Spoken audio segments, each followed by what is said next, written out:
ناظرین و سامعین کرام السلام علیکم۔ پروگرام نشاندہی کے ساتھ آپ کا میزبان فیصل حسن حاضر، اور نشاندہی میں ہمارا سلسلہ ہوتا ہے نفسیاتی الجھنیں اور ان کا حل۔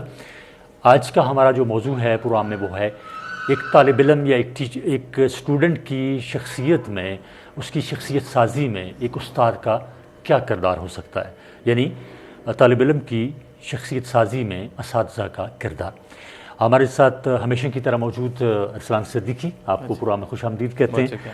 اور ارسلان، سننے اور دیکھنے میں یہ آتا ہے کہ آپ دیکھیں، مشاہدے کی بات ہے کہ بڑی بڑی کامیابیاں جن لوگوں نے سمیٹی ہیں، بڑے بڑے نام زندگی میں کمائے ہیں اور دنیا کو بتایا ہے، اپنی صلاحیتوں کا لوہا منوایا ان لوگوں نے، ان کے پیچھے باقی دیگر عوامل کے علاوہ اساتذہ کا ایک بہت اہم کردار رہا ہے ان کی شخصیت سازی میں۔ تو لیکن آج کل ہم دیکھتے ہیں کوئی انجینئر ہے، کوئی ڈاکٹر ہے، کوئی سائنٹسٹ ہے، کوئی اور کسی شعبے سے متعلق ہے، نام ہیں، شعبے ہیں، لیکن ان کے اندر وہ شخصیات ہمیں نظر نہیں آتی۔ انتہائی معذرت کے ساتھ استاد کے اندر ہمیں استاد نظر نہیں آتا، ڈاکٹر کے اندر ہمیں ڈاکٹر نظر نہیں آتا، انجینئر کے اندر انجینئر کی شخصیت نظر نہیں آتی۔ کیا آپ سمجھتے ہیں کہ اس کی کیا وجہ ہے کہ شخصیت سازی جو اساتذہ کرتے تھے، کیا اس کا فقدان ہے یا کیا وجہ ہے اس کی؟ صحیح۔ اچھا، ایسا ہے کہ اگر آپ اسٹیٹسٹکس دیکھیں گے تو ہمارے پاس تقریباً 1.8 ملین ٹیچرز ہیں، اور آپ ان 1.8 ملین ٹیچر سے پوچھیں کہ کیا آپ ایک اچھے ٹیچرز ہیں، تو یہ آپ کو کہیں گے جی ہم ایک اچھے ٹیچر ہیں، ہم اچھا رول پرفارم کریں۔ آپ ان سے میں تو جتنے ٹیچر سے ملتا ہوں ان سے پوچھتا ہوں کہ آپ رول ماڈل ہیں، تو وہ کہتے ہیں ہاں ہم کسی حد تک رول ماڈل ہیں۔ پھر جب میں ان کو بتاتا ہوں کہ ہمارے پاس 3.8 ملین اسٹوڈنٹس ہیں، ہمارے پاس جو ہیں وہ 1 لاکھ پلس ڈاکٹر رجسٹرڈ ہوتے ہیں، ہمارے پاس 2 لاکھ سے اوپر ہمارے پاس انجینئرز رجسٹرڈ ہوتے ہیں، لیکن ہمارے پاس شخصیات کوئی بھی نہیں ہوتی، پھر بھی نہیں ہوتی۔ اس کا ریزن کیا ہے؟ اگر آپ رول ماڈل ہوتے تو بچے بھی ظاہر ہے بہت اچھے ہوتے۔ تو اس کے پیچھے 2 وجوہات ہیں ٹیچر شخصیت سازی کیوں نہیں کر پاتے۔ سب سے پہلی وجہ ٹیچرز کی اپنی کیریئر کنفیوژن۔ ٹیچر خود ٹیچر بننا نہیں چاہ رہے ہوتے، وہ ٹیچر بن جاتے ہیں۔ 3 طرح کے ٹیچر ہوتے ہیں۔ ایک ٹیچر تو وہ ہوتا ہے جو بائی چانس آ جاتا ہے، اس کو پتہ آج کل کرنے کو کچھ نہیں ہے تو چلو ٹیچنگ کر لیتے ہیں، تھوڑا پارٹ ٹائم جاب ہو جائے گی۔ دوسرا بائی پروفیشن، جو کہتے ہیں چلو یار یہ پروفیشن تھوڑا سا بہتر ہے، کر لیتے ہیں، اس کو اڈاپٹ کر لیتے ہیں کہیں نہ کہیں۔ اور تیسرے بائی چوائس جو آتے ہیں، اپنی مرضی سے جو ہیں وہ آتے ہیں۔ دوسری وجہ یہ ہے کہ یہ جو ٹیچرز ہوتے ہیں یہ فوکس کرتے ہیں بچے کی میمورائزیشن پہ، لرننگ پہ اور ارننگ پہ، ٹھیک ہے۔ یہ کبھی فوکس نہیں کرتے بچہ کیا فیل کرے گا، کیا سوچتا ہوگا، ایکٹ کیسے کرتا ہے اور زندگی کیسے گزارے گا، ان چیزوں پہ فوکس نہیں۔ اور یہ 2 مین وجوہات ہیں، ایک ٹیچر کا کیریئر خود نہ ہونا اور دوسرا اس کا بچے کی پرسنالٹی پہ فوکس نہ کرنا۔ جی، آپ نے اساتذہ کی 3 اقسام بتائیں، بائی چوائس، بائی پروفیشن اور آپ ذاتی طور پہ بھی آ جاتے ہیں۔ تو آپ کیا سمجھتے ہیں کہ ان چوائسز کے علاوہ کس ایسے شخص کو استاد ہونا چاہیے جو اپنے پروفیشن کا حق ادا کر سکے؟ کون سی علامات اس میں دیکھیں گے آپ تو آپ سمجھیں گے کہ یہ بندہ جو ہے یا یہ استاد جو ہیں یا یہ جو ٹیچر ہیں یہ بائی پروفیشن آئے ہیں، اپنی مرضی سے اس شعبے کا انتخاب کر کے آئے ہیں؟ کیا ہمیں دیکھنا پڑے گا ٹیچر کے اندر؟ آپ تو سب سے پہلے یہ دیکھ لیں کہ وہ بندہ نہیں آنا چاہیے جو بائی چانس آیا، اس کی کچھ علامات میں آپ کو بتا دیتا ہوں۔ اگر وہ علامات آپ کے استاد میں نہیں پائی جاتی تو وہ بائی چوائس سم ہاؤ وہ آ گیا ہوا۔ سب سے پہلے یہ کہ جب بھی وہ ٹارڈینس اس کو بولتے ہیں کہ وہ بریک جب ختم ہوگی تو بریک سے لیٹ واپس کلاس میں جائے گا، چھٹی ہوگی تو جلدی نکلنے کی کرے گا، ٹھیک ہے، اس طرح کی کرے گا۔ جب بھی اس کا کمیونیکیشن آپ دیکھیں گے یا تو بہت انتہائی خراب ہوگا یا بڑا برڈن اس کو محسوس ہوتا ہوگا، ٹھیک ہے، بوجھ محسوس ہوتا ہوگا اسکول آنا۔ منڈے اس کے لیے ایسے ہی ہوگا جیسے اسٹوڈنٹس کے لیے ہوتا ہے، منڈے کو آنا اس کے لیے مشکل ہوگا، ویکینڈز پہ وہ خوش ہوتا ہوگا، ہمیشہ چھٹیوں کے لیے وہ تیار رہتا ہوگا، ٹھیک ہے۔ موٹیویشن، اس کے لیے جو موٹیویشن ہوگی نا، یا تو وہ سیلری ہوگی، سیلری بڑھے گی تو کام کرے گا، یا پھر پرسنل بینیفٹ ہوگا، کوئی اس کو ذاتی طور پہ کوئی فائدہ ہو رہا ہے۔ سوشل میڈیا کا یوز وہ اپنے سیٹنگز کے اندر بہت زیادہ کر رہا ہوگا، اسکول ٹائم کے اندر سوشل میڈیا کا یوز جو بہت زیادہ، آپ اس کی باڈی سمپٹم بھی دیکھ سکتے ہیں۔ جب بھی وہ ہاتھ ملائے گا کبھی وہ پورا ہاتھ نہیں ملائے گا، وہ آپ سے آدھا ساتھ ملائے گا، کنفیوز بیٹھا ہوگا، کچھ سوچ رہا ہوگا، مطلب ایکٹیو نہیں ہوگا وہ، کسی طرح بھی آپ کو ایکٹیو جو ہے وہ کبھی نظر نہیں آئے گا۔ تو یہ کچھ علامات اگر آپ کو استاد کے اندر نظر آئیں تو آپ سمجھ جائیں کہ یہ بائی چانس ہی آیا ہوا اور اس کو وقتی اس نے ٹائم گزارا۔ آپ نے بائی چانس جو تقرر جن اساتذہ کا ہوتا ہے جنہیں یا کوئی جاب کا آپشن نہیں ملا تو وہ آگے، تو اس کی علامات آپ نے بتائیں۔ دیکھنے میں یہ آتا ہے ارسلان کہ ہمارے جو اساتذہ کرام ہیں وہ بعض اوقات ان کا رویہ کلاس کے اندر اپنے طلباء کے ساتھ بہت سخت ہوتا ہے، بڑا تلخ ہوتا ہے، اور یونیورسٹی لیول پہ بھی اگر آپ دیکھیں ایک ہائر لیول پہ یونیورسٹی لیول پہ بھی بعض اساتذہ جو ہوتے ہیں وہ نمبروں کا خوف دلاتے ہیں اسٹوڈنٹس کو، اپنے طلباء کو، کہ اگر تمہارے نمبر اتنے آئے تو یہ ہوگا، تمہارے نمبر اتنے اس سے کم نہیں آنے چاہیے. تو اس طرح بچوں کو کنٹرول کرنا، اس طرح طلباء کو کنٹرول کرنا اساتذہ کا، کیسے دیکھتے ہیں آپ اس کو؟ اچھا، ایک دفعہ میں ٹریننگ دے رہا تھا، مجھے ایک استاد نے کہا کہ ہمارے استاذہ ہوتے تھے ہمیں مارتے ہوتے تھے، تو اس میں وہ ہوتا تھا اب آ گیا مار نہیں پیار. جی. تو وہ کہتے تھے ہمیں استاذہ نے مارا تھا تو آج میں دیکھیں آج میں بھی استاد بنا ہوں، اب میں کامیاب ہو گیا ہوں. تو میں نے ان سے سوال کیا تھا کہ آپ کے پاس اس وقت کلاس میں کتنے بچے تھے؟ تو انہوں نے کہا 40. میں نے کہا وہ 40 کے 40 کیا کرتے ہیں؟ ایک تو آپ تو استاد بن گئے، باقی کدھر گئے؟ انہوں نے بتایا جی 10 اسکول کے چھوڑ کے بھاگ گئے تھے، کوئی موچی بن گیا، کوئی فلاں بن گیا، کوئی فلاں بن گیا. میں نے کہا پڑھ نہیں سکے آگے، کیونکہ استاد کے خوف سے بھاگ گئے. میں نے کہا آپ 2-4 بن گئے تو 2-4 کی وجہ سے 36-35 لوگ تو گئے، ختم ہو گئے، تو میجورٹی کو تو فائدہ نہیں ہوا. تو مار کا آپ کو یہ نقصان ہوتا ہے. دوسرا آپ نے کہا کہ ہمیں ہمارے اساتذہ کو یہ لگتا ہے کہ آپ یہ چیز سوچ لیا کریں کہ آپ کیا چاہتے ہیں، آپ کے ڈر کی عزت ہو یا آپ کے کریکٹر کی عزت ہونی چاہیے. آپ نے تو کہا بچوں کے مارکس کہا جاتا ہے لیے جائیں، حالانکہ لوگ روک کے رکھتے ہیں ان کے مارکس کہ ہم ان کے مارکس کاٹیں گے جان پوچھ کے. یونیورسٹیز میں ایسا بھی ہوتا ہے. تو آپ بچوں کو عزت دیں گے، وہ آپ کی عزت کریں گے. سمپل ہے. عزت کمائی جاتی ہے، عزت مانگی نہیں جاتی. عزت کمائی جاتی ہے. عزت کمائی جاتی ہے. بالکل.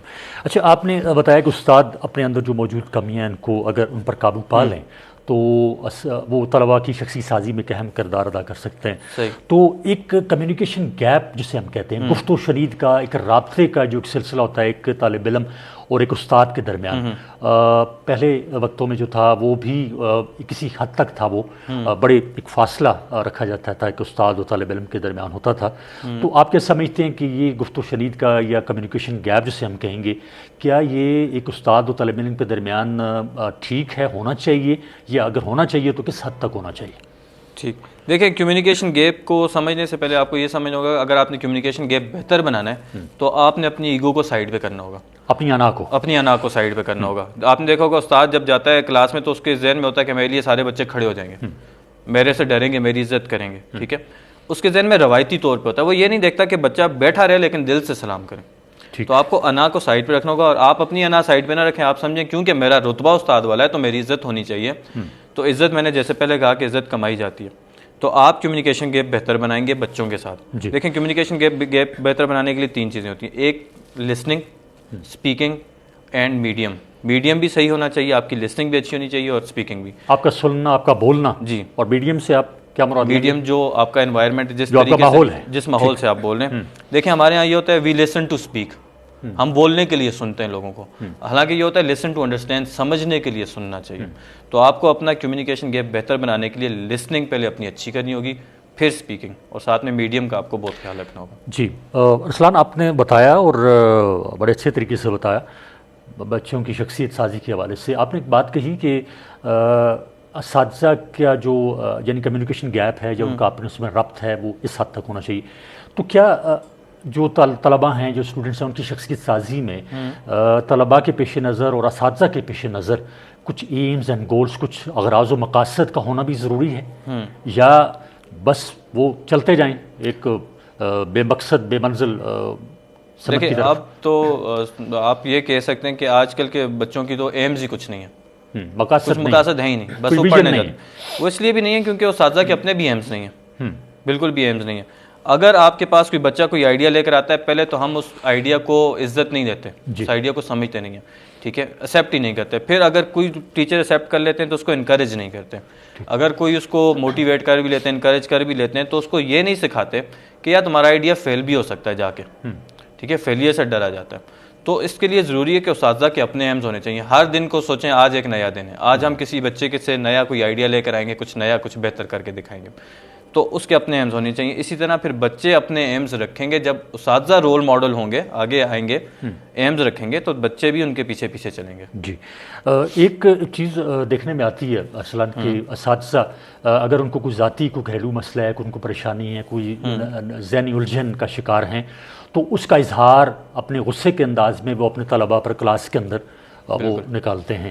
اور بعض اساتذہ جو ہوتے ہیں وہ اس چیز کا ملکہ رکھتے ہیں کہ وہ اپنے کیفیات پر کنٹرول کر لیں، لیکن انسان ہے، کچھ نہ کچھ کیفیت چہرے سے عیاں، باڈی لینگویج، طلباء ہیں ان کی شخصیت پر اثر پڑتا ہے، اور اگر پڑتا ہے تو منفی پڑتا ہے یا مثبت پڑتا ہے. ہاں ہر انسان سر اپنی زندگی میں نا کرائسس سے گزرتا ہے. اس کی فیملی میں ڈیتھ ہوئی ہوتی ہیں, بروکن فیملی, ٹیچرز کی بھی ڈائیورس ہوئی ہوتی ہیں, فیملی ٹوٹی ہوئی فیملیز ہوتی ہیں, ریلیشن شپ ایشوز ان کو ہوتے ہیں, فائنینشیل کرائسس ان کو ہوتے ہیں, ہیلتھ پرابلم ان کو ہوتے ہیں. تو بعض لوگ تو کیا کرتے ہیں, اس کا ملبہ سارا بچوں پہ نکال دیتے ہیں, اور بعض کور کرنے کی کوشش کرتے ہیں, لیکن آپ یاد کوشش کریں وہ مانتے نہیں ہیں کیونکہ ان کو نظر نہیں آ رہا نا. جی. لیکن آپ کو نظر نہیں آ رہا, لیکن لوگوں کو تو نظر آ رہا ہے. جی. اور آپ بچوں کو اگر خود کسی پرابلم کے ساتھ ہیں تو آپ اس کو حل نہیں کریں تو آپ بچوں کو کیا سکھائیں گے. یاد رکھیں, آپ بچوں کو وہی سکھا سکتے ہیں جو آپ کو خود آتا ہے. اگر آپ کو اپنے مسائل حل کرنا نہیں آتے, آپ بچے کو کبھی مسائل حل, اگر آپ کو کرائسس میں رہنا آتا ہے, آپ کو سائیکولوجیکل پرابلم کے ساتھ رہنا آتا ہے, تو آپ بچوں کو وہی رہنا ہی سکھائیں گے. لیکن اگر آپ اس کو مسئلے کو حل کرنا آتا ہے تو آپ بچوں کو مسئلے کا حل نکالنا سکھائیں گے. تو آپ اپنے مسئلوں کو جانیں, ایکسیپٹ کریں, کسی اچھے بندے سے ملیں, کنسلٹ کریں اور ان کو ٹھیک کریں, تاکہ بچوں پہ اس کا جو ہے وہ اثر نہ جائے, بچوں کو بھی آپ سکھا سکیں کچھ چیز. اچھا, کیا وجہ ہے ارسلان کے بڑے اقوال زریں ہم دیکھتے ہیں, جگہ جگہ پوسٹر دیکھتے ہیں, سوشل میڈیا کا دور ہے, اقوال زریں آتے ہیں, بڑی اچھی اچھی لوگ باتیں کوٹ کر کے دیکھتے ہیں, اساتذہ بھی بتاتے ہیں, والدین بھی بتاتے ہیں, ہر جگہ دیواروں پر بھی آپ کو لکھی نظر آتی ہے, لیکن اس پر خاص کر طلباء کا جو عمل ہے یا اساتذہ کا بھی کیا لیں, وہ دیکھنے میں نہیں آتا. کیا وجہ سمجھتے ہیں اس کی؟ اچھا, اس کو میں کہوں گا, ایک دفعہ کیا ہوا, ایک شخص بیٹھا ہوا چکی پیس رہا تھا نا, تو دوسرا بندہ آیا, اس نے دیکھا بہت رات ہے, اندھیرا ہے, اور یہ شخص چکی کیوں پیس رہا ہے. تو اس نے کہا تم کیوں پیس رہے ہو. اس نے کہا میرا مالک جو ہے بڑا ظالم ہے, وہ سارا دن مجھ سے کام کرتا ہے, رات کو چکی پسواتا ہے. تو نے کہا چلو تم آرام کرو, میں پیس دیتا ہوں. ایک دن گئے, اس کی چکی پیسی, دوسرے دن گئے, تیسرے دن گئے, چکی پیسی. تو بندے نے کہا آپ ہو کون, روز رات کو آتے ہو, میری چکی پیس کے چلے جاتے ہو, میرا آٹا بنا کے مجھے آرام کا موقع مل جاتا ہے. انہوں نے کہا میں اللہ کا نبی ہوں صلی اللہ علیہ وسلم. تو انہوں نے جب دیکھا تو وہ اس سے متاثر ہوئے. آپ نے کہیں وہاں نہیں دیکھا ہوگا کہ نبی صلی اللہ علیہ وسلم نے ان کو کہا ہو کہ غلاموں کے ساتھ پیار سے پیش آنا, بلکہ انہوں نے کر کے دکھایا. جی بالکل. اور جب وہ کر کے دکھایا تو وہ وہی شخص تھے جنہوں نے اسلام قبول کیا, اس بندے نے اسلام قبول کیا, تو وہی شخص تھے جو چلتے زمین پہ تھے, قدموں کی آواز آسمانوں پہ آتی تھی, حضرت بلال حبشی رضی اللہ تعالیٰ عنہ. تو ٹیچر کا رول ماڈل خود ہونا بڑا ضروری ہے, کہنے سے نہیں. بہت لوگ کہتے ہیں, دیکھیں کتابوں میں بھی بہت اچھی باتیں لکھی ہوتی ہیں, دیواروں پہ بھی, لیکن دیواروں کا بھی کریکٹر نہیں ہوتا, کتابوں کا بھی کریکٹر نہیں ہوتا. کریکٹر انسان کا ہوتا ہے. انسان کو کہنا نہیں چاہیے, انسان کو کرنا چاہیے. بہت شکریہ ارسلان صدیقی. آج کا جو ہمارا موضوع تھا نفسیاتی الجھنیں اور ان کا حل, اس میں آپ نے بڑے اچھے طریقے سے گفتگو کی. آج کا موضوع تھا ناظرین و سامعین ہمارا کہ طلباء کی شخصیت سازی میں اساتذہ کا کردار. اس آج کی گفتگو شدید میں آپ کو بتاتا چلوں کہ یہ پروگرام ہمارا جو ہے یہ 2 حصوں پر مشتمل ہے. اس پروگرام کا جو اگلا حصہ ہے وہ انشاءاللہ آپ اگلے سیگمنٹ میں ملاحظہ کریں گے. آج کے پروگرام سے جو 5 باتیں میں نے اخذ کی ہیں, آپ نے بھی کی ہوں گی, وہ میں آپ کو بتا دیتا ہوں کہ اساتذہ اور طلباء میں کمیونیکیشن گیپ یعنی گفت و شنید کا سلسلہ ہونا چاہیے, لیکن بامقصد ہونا چاہیے. دوسری بات یہ کہ اساتذہ کو, جو اساتذہ بائی پروفیشن اپنی چوائس سے, اپنے انتخاب سے ایک استاد بنے ہیں, وہ آپ کے شخصی سازی میں اہم کردار ادا کر سکتے ہیں. تیسری بات یہ, اساتذہ طلباء کی عزت کر کے اپنی عزت کمائیں. اساتذہ کی طلباء کی عزت کریں گے تو اپنی عزت وہ کمائیں گے. اور چوتھی بات یہ ہے کہ اساتذہ کو اپنے مسائل کا حل خود ڈھونڈنا چاہیے. اور 5ویں بات جو آج کی گفتگو شنید میں سامنے آئی وہ یہ ہے کہ اس اساتذہ کو طلباء کے سامنے رول ماڈل ہونا چاہیے. تو انشاءاللہ اس پروگرام کا جو اگلا حصہ ہے وہ اگلے سیگمنٹ میں آپ ملاحظہ کریں گے, اگلے پروگرام میں انشاءاللہ. تب تک کے لیے اپنے میزبان فیصل حسن اور ماہر ارسلان صدیقی کو اجازت دیجیے. اپنا بہت سا خیال رکھیے گا, اپنے ملک کا بہت سا خیال رکھیے گا. حوالے اللہ.